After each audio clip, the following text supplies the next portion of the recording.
When the spawn meets world, spawn meets world. When the spawn meets world. What up, bros? What up, bros?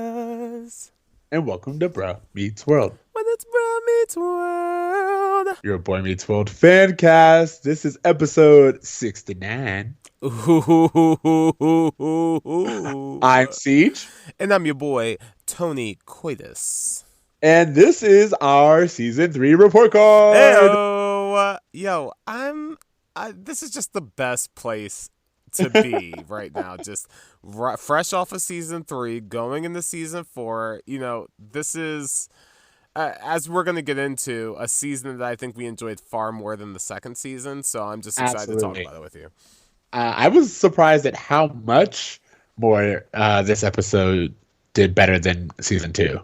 But then again, not really, because I looked at it and season 2 actually went lower than season 1. So right now it goes season 3, season 1, season 2 in like order of how we liked seasons. I feel like that's accurate. I feel like I don't disagree with that. Yeah, which is very, very, I mean, like, also a lot of shows have that sophomore slump, so. I just think that there are characters that as we weed them out, I'm able to care for the main characters better. Anyways, let's get into our honor roll section.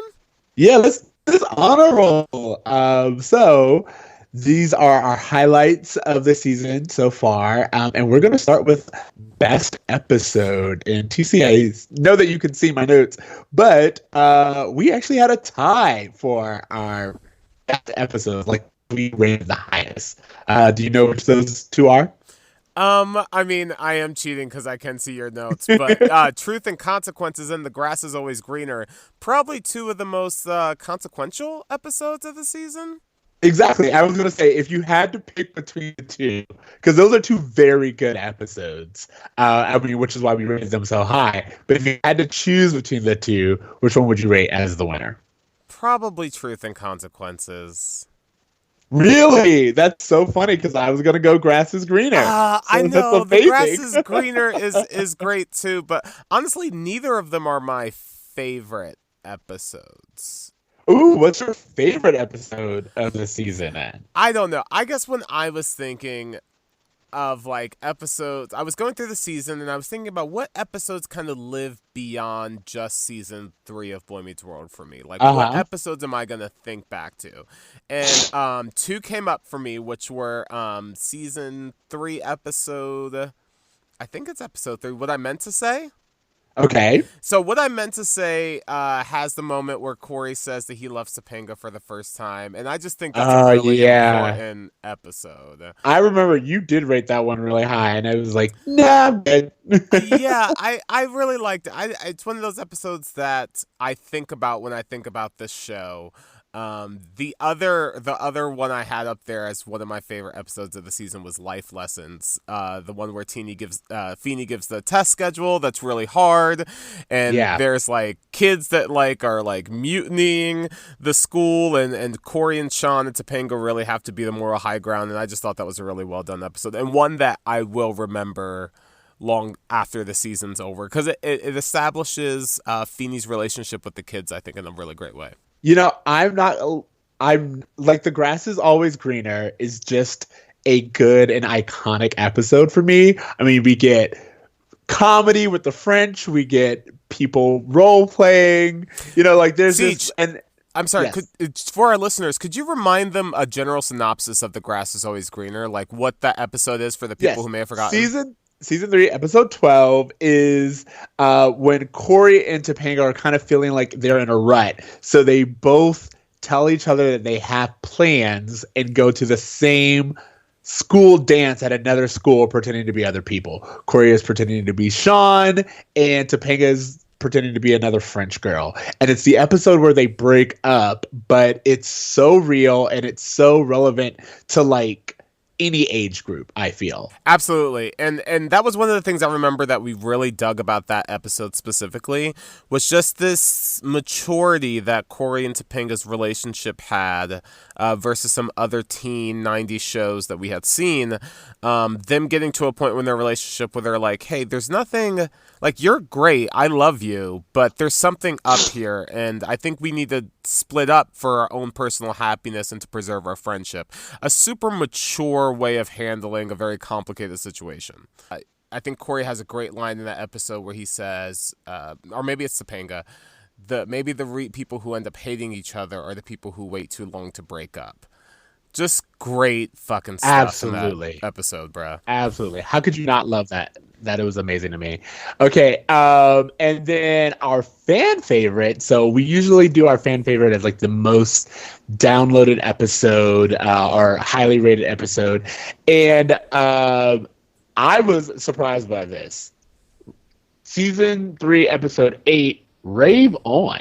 You know why? Because people like the fucking monkeys. Episode, and it's great. The monkeys reunite.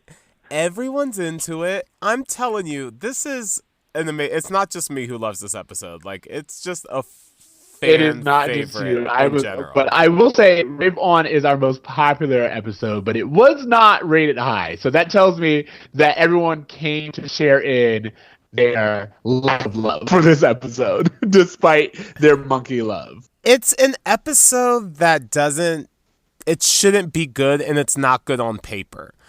But there's something about it that, to me, is quite memorable at the very least. And the one that was rated the highest and listened to was I Never Sang for My Guardian, which, you know me, I am a huge fan of.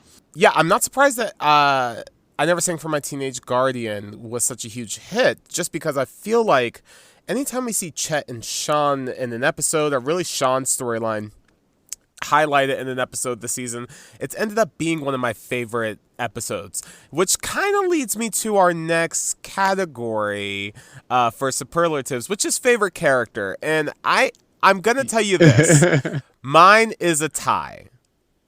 And mine is a tie between Sean and Chet both. The reason why is because we get so little of Chet that I don't feel like he can get the full award alone. But every time he enters the screen, I'm smiling from ear to ear. I'm loving everything I'm seeing with him. But more so, the way he adds dimension to Sean's storyline, I think, is the biggest contribution to him this season. Okay, so I love that you said that. I'm going to go with Chet as favorite character because of our next category. And I wonder if it's that thing that we get so little of him. When he's more of a season regular next season, I'm wondering if we're going to enjoy him as much, if we're going to tire of him. I think it's easy to say that he's lovable when he only pops up in every episode. So that'll be interesting to find out in the next season. I think what you're saying is that we love Chet the same reason that Sean loves Chet. We don't get to see him enough, so we miss him. And every time he shows up, we're just happy to see him. And much like Sean, next season we are going to have to form a new relationship with Chet, of someone who's not just popping up and giving jokes, but someone who's going to have to provide. And that's going to be really interesting to see. Ooh, I'm really excited. And as I said, I chose Chet for my favorite character because our next category is most improved character. And that to me is definitely Sean. Okay, explain why. Okay, yeah. So for me, I think not only do we get a lot more Sean this season, but the fact that we see Sean venture out in terms of dating and wanting to date and not be a womanizer. He gets a girlfriend this season. He bonds with Turner in a different way this season. He speaks up for himself this season. And he actually gets into a quarrel with Corey in a very real way that we haven't gotten in a while. So I really, really enjoy Sean's growth this season more than anyone else's. Okay, so I do agree that we saw a ton of growth with Sean, and I you know me, he's one of my favorite characters. However, when it comes to most improved, I decided to put down Topanga's name. I thought that Topanga, really, as a character, was someone that we saw so much more range from. She was kind of a reoccurring character last season, if we can remember, Whereas this season, Yeah. she really stepped up as a series regular. She got a major storyline this season, and I feel like they did a fantastic job of taking her from that girl that Corey's shy about asking to be his girlfriend in the openings of the season to, at the end of the season, us understanding that they are this just star-crossed lovers that are destined to be together. And I just think they did a really good job with her in this season because of that.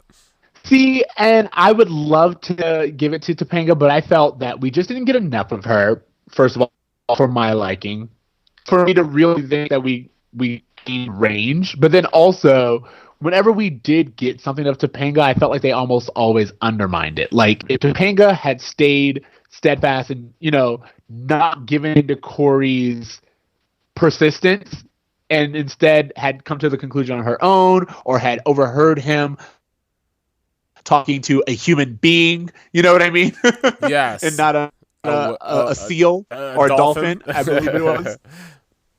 Yeah, I feel like if that was the case, I would have been like, all right, you know what? They actually kept Topanga's character whole. But instead, I felt like they would always build Topanga up and then knock her down a peg. So that's my own personal opinion, but I agree with you that we definitely see a difference in her from seasons 1 and 2. And I think we're also forgetting how little female representation we had in the last season, to where, like, her getting storylines is kind of a major improvement in general, just as far as having a female voice. Going on dates with Andrew Keegan. I mean, living your dream. Which, by the way, a fun fact, I was listening to something else, and they were talking about Andrew Keegan because they were talking about 10 Things I Hate About You. And it turns out, do you know he's like a cult leader here in California? What? Yeah, there's like it's like a cult that's not a cult. Dude, that is creepy and hilarious. Wow. Yeah. This is true. Wow. I don't know how I feel about this. You know what? It's like you said, he's just been he's been fawned after his entire life to probably just think that he just has something special to offer the world. I don't know. This is all right. I love how blown your mind is right now. Totally. This is more of a shock than Frankie the Enforcer becoming a bodybuilder. Wow. All right. Well, if you're listening and you belong to the Church of Andrew Keegan, I invite you to introduce him to the podcast. Bring him on for a sesh. We'd love to talk to him. Yeah, it's called Full Circle for those in question. All right. Favorite clips of the season. Okay, so I have a few favorite moments from the season, and I want to go back to 3 specific moments that stood out to me. So the first one is episode 3, season 1, and it is the episode where Corey is nervous to ask Topanga out for the first time after summer. He knows he likes Topanga. He's kind of dragging his feet, and Sean and Topanga's best friend, played by Brittany Murphy, kind of arrange this circumstance which will force Corey to spill his heart to Topanga. And what he ends up saying to her is this quote that I wrote down, which is, "If I had to come up with the perfect girl, she wouldn't even come close to you. Would you be my girlfriend?" At the time, I thought it was a baller line. I still think it's a baller line. It's something I've actually used in my personal life because I thought it was such a good line. And I just think it was a very romantic way to start the season. So I threw that in there as one of my favorite moments. Hey, one of mine is, I was going to list as one of my favorite episodes, but Stormy Weather. I just think the tension between Eric and Alan and the after tension of Eric and Feeney when he loses his job and life is tough and all this other stuff. And that Stormy Weather was a highlight for in total, but I think specifically the fight between Alan and Eric is a really good one. I think that is another highlight episode just because of the growth that we see from Eric and Eric getting a storyline. I just thought that was a really great episode for him to grow in, to see his character evolve. Okay, so another one of my favorite moments. Okay, so this is from an episode called A Heart is a Lonely Hunter. And this is the episode in which Sean is trying to date Larissa Olenek, who we know as Alex Mack from Nickelodeon. He's trying to date her, but she is just a good girl that doesn't want to be with Sean. And Sean is confused as to why this girl doesn't like him. And he's begging Topanga to just be honest with him about what his reputation is with women. And Topanga goes on to say, "You don't understand women. You don't know what we are, you don't know how we feel, and you don't know what we think. You see us as dating objects, and the faster we are, the more you want us. And until you can grow up and see beyond that, no matter how many girls go out with you, you will always be lonely." And that right there is, I think, one of the reasons why Topanga got the most improved for me, because she really is stepping up and becoming a voice for women on the show in a way that I feel like these characters desperately need insight to how women think and feel. So this was just an amazing moment for me. Yes, that was a read, and I remember at the time we felt so. Topanga goes in on Sean in that scene, and I literally could listen to it over and over again because it's so great. She just hits it in a way that, and Sean understands his place in the way, like his reputation and how it actually, he even says, like, I used to be so proud of this reputation and now it's the thing that's keeping me from what I want. So it makes him kind of second guess the way he's treating people, treating women, the impression he's leaving on these girls that he goes out with once and never calls again. So I just thought that was an awesome moment. Absolutely. All right. So for me, I'm going to follow up with City Slickers, which is episode 11 of the season, when Corey and Sean are in Mr. Feeney's apartment, or his cabin, shall I say. And just honestly, the scene of Sean reading Feeney's book and learning about him and seeing him as a whole person,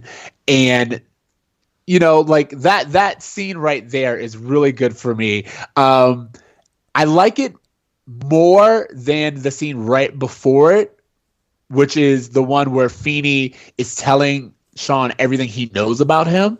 But I like it only because I like that moment of Sean reading the book only because it shows how much Feeney's words got to him. And I think that is really, really just one of my favorite scenes. Amazing scene, bro. The way it builds the relationship between Sean and Feeney specifically, not Sean as Corey's best friend, but just as another pupil of Feeney's, to build this personal relationship, like you said, where Feeney knows his favorite band, he knows where he was born and his middle name and all these things about him that he doesn't know about other kids. Sean then goes on to read his diary and realizes, wow, I have so much in common with Feeney. He called out sick so he could hook up with a girl at the mountains. That's me. That's Sean. Like, so the fact that he's able to see parts of himself in Feeney, and they end up having this amazing moment where they rescue Feeney's watch that his wife gave to him. It's just a great episode. And yeah, I'm glad you brought that up. All right, and what's your final favorite clip of the season? And you know what? This is a really small moment. It's a very small quote that Feeney says to Corey in episode 317.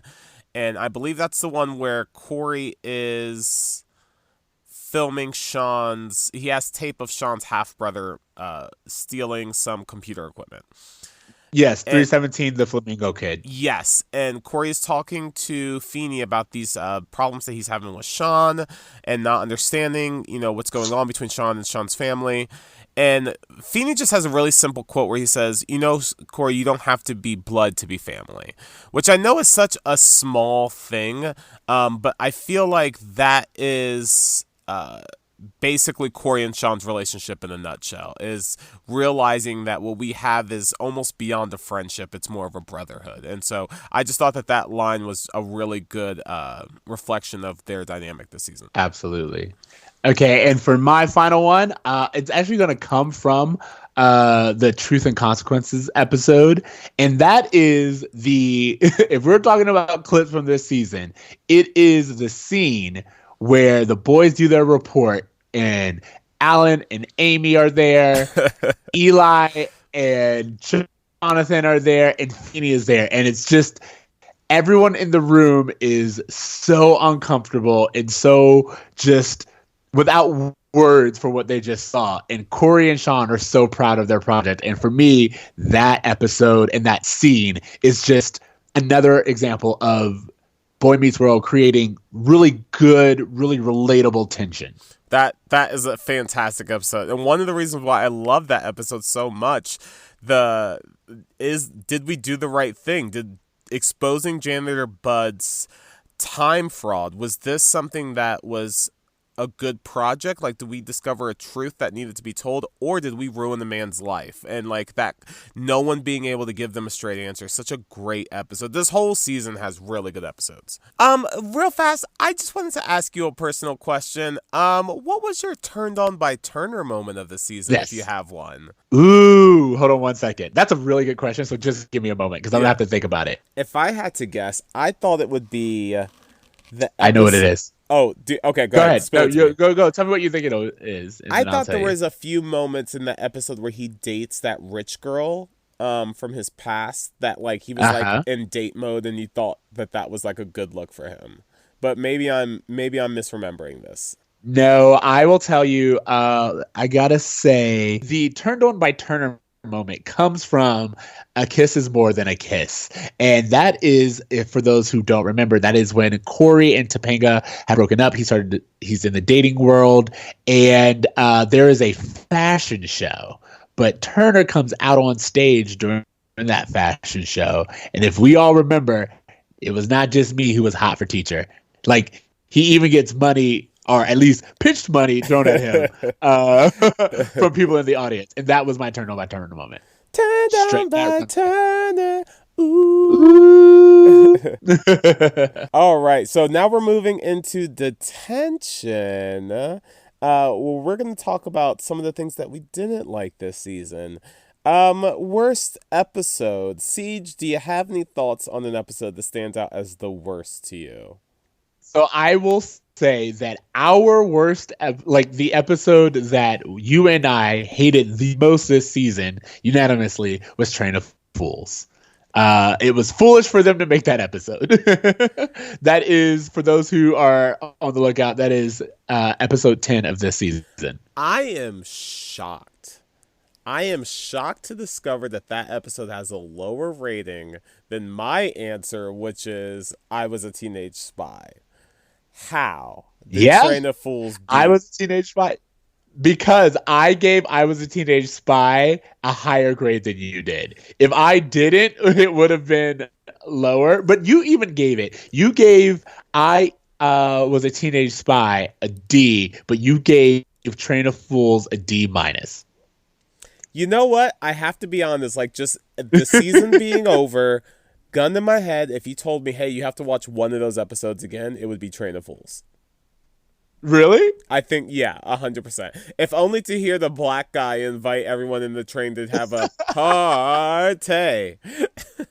Yeah, see, that's what I think was terrible about it. We had some good fun, and we even had like a kind of a plot in I Was a Teenage Spy, but there is just nonsense happening in Train of Fools. No, the problem with I Was a Teenage Spy is that the plot is irrelevant to everything because it's a dream sequence. I'm not going to get into this. That's my least favorite episode of the season, hands down. Now, do you have a least favorite that's different than either of those? No, it would have been one of those two. I think that those two episodes are really some of the worst that we've done. The only other episode that I rated poorly of this season was episode 9, which is The Last Temptation of Corey. Is that the one where he kisses that chick who's just like obsessed with kissing him while Topanga's sick? Exactly. Yep, that's the episode. Yeah, that episode was problematic. What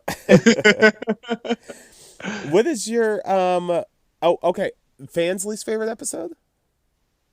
Fansley's favorite episode is Ray Vaughn, like I said, in terms of grading. But in terms of listening and downloads, it would be Hometown Hero. They just didn't care about it.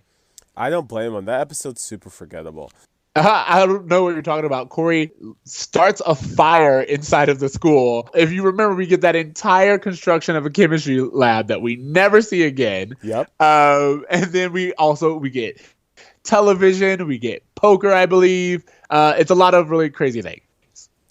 That episode was, it's not that it's like a terrible, it was a fun to watch and it had some elements to it that were okay. I just don't think it added anything to any of the characters. I don't feel like Corey's a better person after that episode's over. I think we both discussed that it felt like a season 2 episode. Totally. Do you have a least favorite character of the season? How about you start with yours and then I'll look. Okay, so my least favorite character, and I think if I'm right, this was our favorite character last season, or one of our favorite characters. But my least favorite character this season was Jonathan Turner. I just thought they really dropped the ball on his character, and he at the end of season 2, his character had so much momentum as being such this staple into Sean's life. I was so interested to see the relationship that was going to develop while they lived together and the bond they had, how Turner was going to continue to contribute to these kids' lives. And I feel like I got none of that shit, at least not in the way that I felt was satisfying. I'm so happy that Sean's moving on to Chet, just so we can get some development with him, because he moved in with Turner, maybe complained about it 1 or 2 episodes, but for the most part, it played no part in the story. You know, I like to that, you know who I'm mentioning. I hate to bring it up, but Eli. Eli to me is completely useless this season. Totally. There are moments where he can be useful. There are episodes where you and I are discussing, why isn't Eli the one teaching this lesson? Why isn't Eli the one saying this thing to Turner or being this confidant to the boys? Like, there are just moments where Eli could have been used and they never use him. So I'm going to have to say Eli, not because I want to, but because as far as this season's concerned, he is literally an ornament. I was so close to saying Eli, and I think the reason Turner won out for me was because Turner should have been good. I never had any expectations for Eli, but I wanted something more from Sean and Turner, and I just did not get that. And I guess for me, it's the opposite, because I had expectations for Eli coming in. Like, I was excited for him to be added and for Jonathan to get a friend, and it just never went anywhere. Do you have anything about any like major complaints about the season before we move away from detention? Just anything that you were just like, you know what, I didn't like this. Not so much a bruh moment, but more of just like, this episode was useless. I didn't care for this character. I don't understand what the point of this was. Well, outside of the Eli complaint, I will also say that I mentioned a few times this season that I don't like what they do with Eric's character arc. Like, I love what they do with Eric, but there are plenty of times where we go back and forth with Eric, and it's just really inconsistent. I would have liked to see more of him consistently trying in school, and I would have liked more of an arc. But also, during the time, I was told that he wouldn't graduate, and for him to graduate at the end also kind of disrupted my expectations. So I would have liked to see Eric actually not graduate. I think that would have been great. And then I also would have liked just to see either him commit more to his studies and us see that arc, or him to just have some kind of arc, I guess I could say. Like, he has one, but it's just not consistent. And that's very much like this argument. I have to say that I felt like the first half of the season was weeding out a lot of characters that just were big nothings, as far as just like losing some of these side characters, that whole Griff and Harley coming back and having their showdown, like shit like that I just felt like was more of a season 2 storyline that somehow lagged over into season 3. So yeah, those were just kind of a few of the things that I had issues with this season, but overall an improvement nonetheless. Yeah, overall, I mean, like, we're really pulling at straws here compared to the previous seasons, but I think we're seeing what Boy Meets World could be. So anytime it doesn't live up to that, it turns into a complaint. Well, one of the things that we do here for our, final report card of the seasons is we have a graduation ceremony. This graduation ceremony is to say goodbye to characters that are leaving us and will not I return to the know. show. I have a list of 1, 2, 3, 4, 5 here. Can you name? Go for it. I want you to see if you can name the people on this list. All right. So Trini. Trini, actually, I'm so sorry, not on my list, but yeah, you're right. Trini does not return. Which is so upsetting because I love Brittany Murphy and I would have really enjoyed to get more of her and for Topanga to have a little bit more. But all right, so Trini. I'm so sorry. Go ahead. One thing I just want to say about Trini real fast is that there was so much opportunity to give Topanga a Sean, and they totally dropped the ball. And Absolutely. I think that what's Sean's girlfriend? Angela. Angela later becomes that, it turns into that role. But what makes that mean less is she is simply becoming friends with the girl that Sean is dating, not a friend that she had for herself.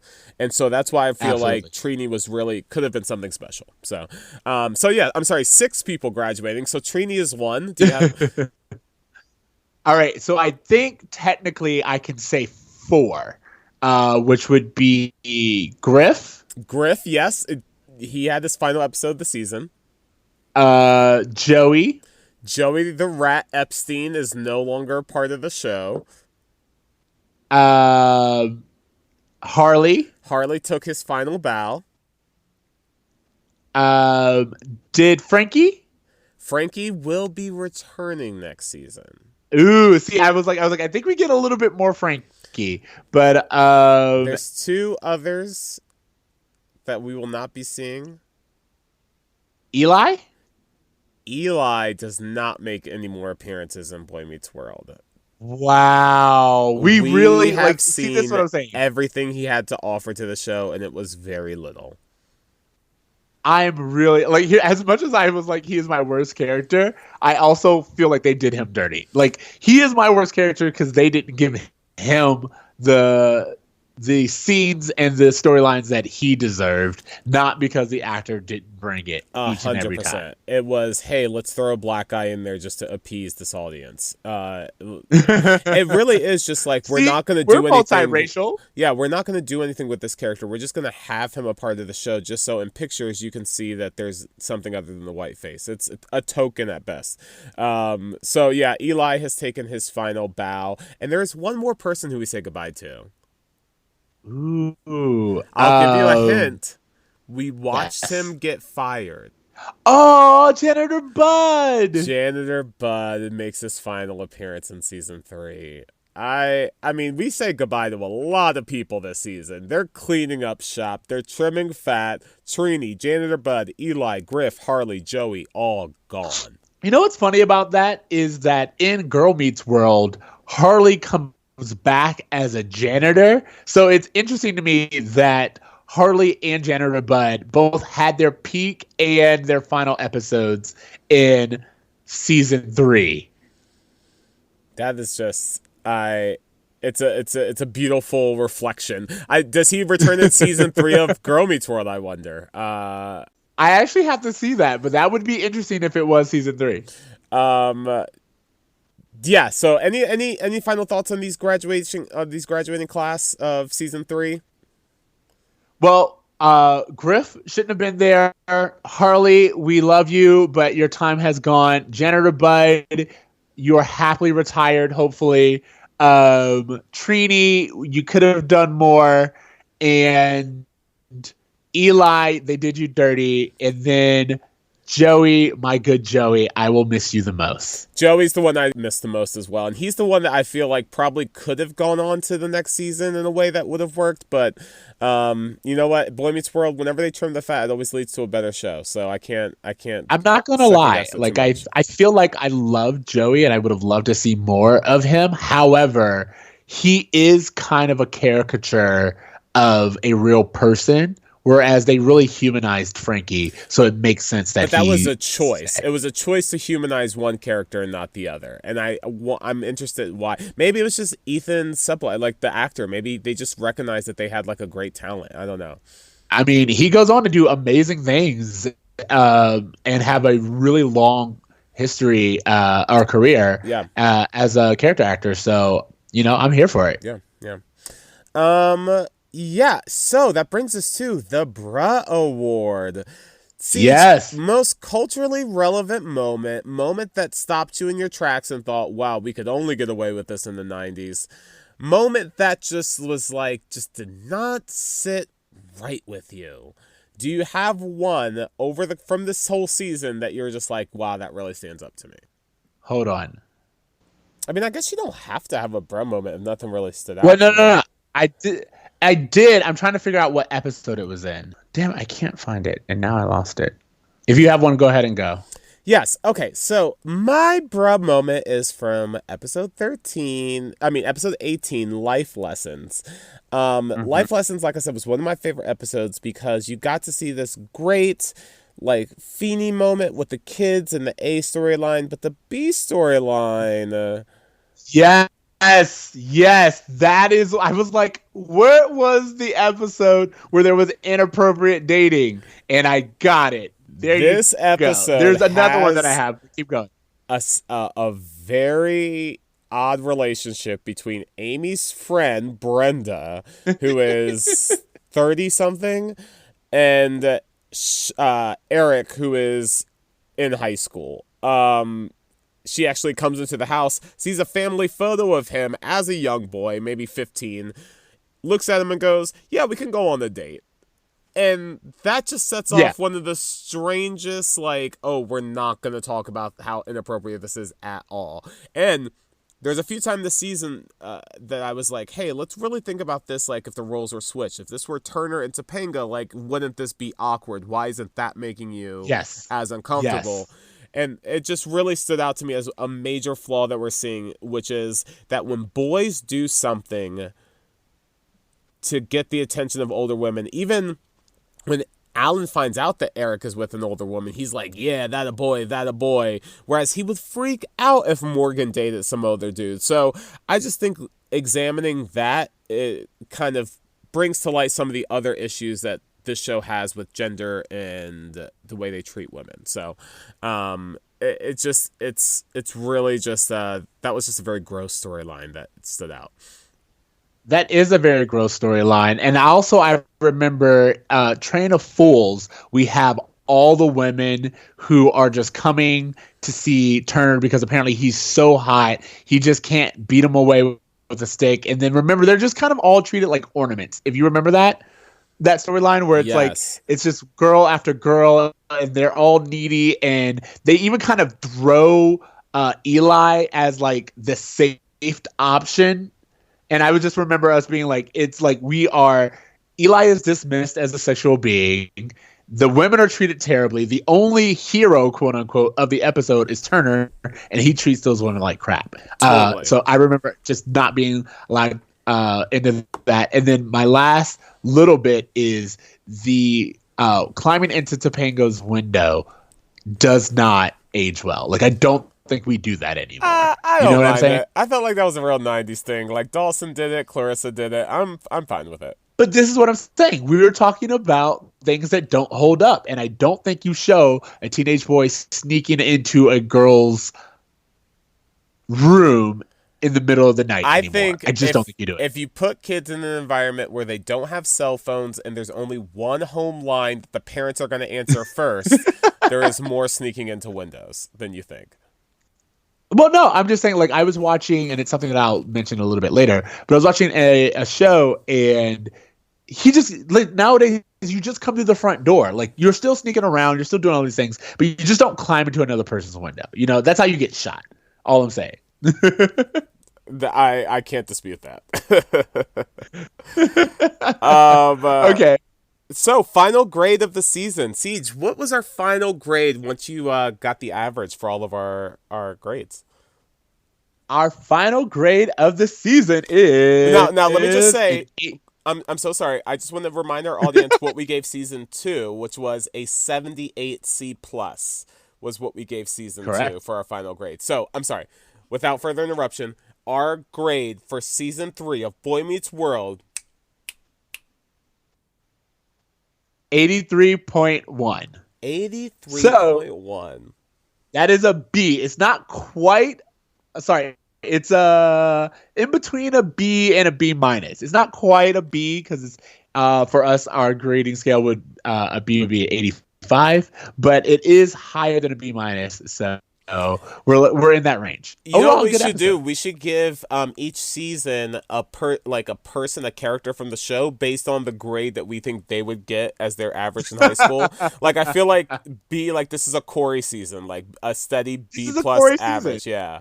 Whereas last Yeah. season was a little Sean. Like maybe we need to work on our test scores a little bit. You know what I mean? Absolutely, and I don't know. I think last season Eric, was like, you Eric. definitely need to get your grades season, together. yeah. And season 1 Yeah, was more exactly. Sean. Yeah. Well, you know what? Exactly, That sets exactly us where up I'm for going. fucking Topanga next season with an A season. I'm almost Yes. certain of it. Bruh. Okay. Before we go, is there anything else you want to say about this season? Our time here.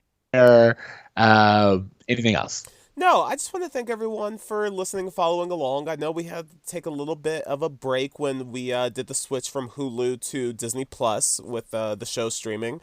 But yeah, just encourage you guys to watch along. I'm telling you, season 4 is going to have so many memorable episodes. Season 3 honestly had some great ones too, but I encourage you guys to stick with us because we're going to get into some really fun episodes. Next season, Sean dates a girl who is getting beaten up by her dad. Next season, Wow. Corey tries to be in 2 places at once, one of them being Topanga's birthday party, the other being a wrestling match for Frankie.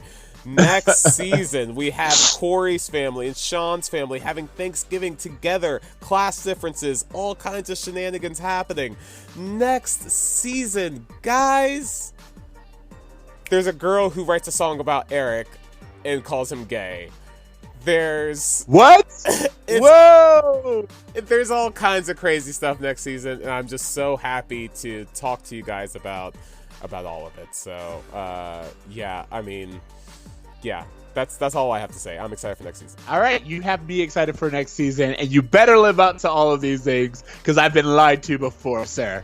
No, I mean, once you see, let's put it this way: the season starts. Obviously, they come back and they're from the road trip. But the episode after that is the one where Topanga cuts her hair, which is such a fucking amazing, like iconic episode that I just can't. I'm so excited, guys. Come back next season, join us. We're probably gonna take a little bit of a break between seasons, but I encourage you guys to check back in with us when season 4 drops. Yes, you guys, we are going to take a little bit of a break, but hopefully that'll let us really give time and put in a little bit more quality into season 4. And we appreciate you guys for listening to us. And we love you because you also love Boy Meets World. Absolutely.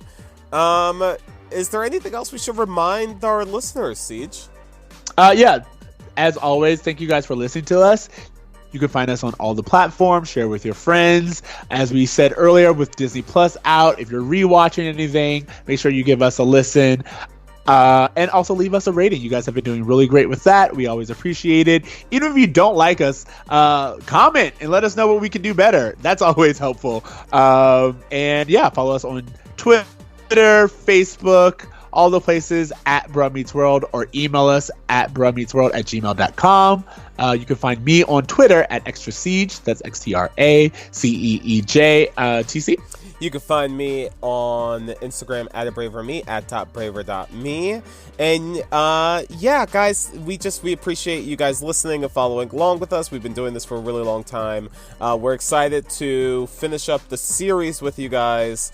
And in the meantime, if you guys haven't gotten a chance to check out our second podcast, Movie Makeover, we have about 30 episodes there that you guys can listen along to before we pop back with season 4. All right. You guys, remember to drink try and do good. and do good, guys. We graduate. We're done with season 3. I don't know what to say. Happy graduation day. Happy graduation day. I don't know. You guys enjoy. Later, bruh. Later, bros. Bros.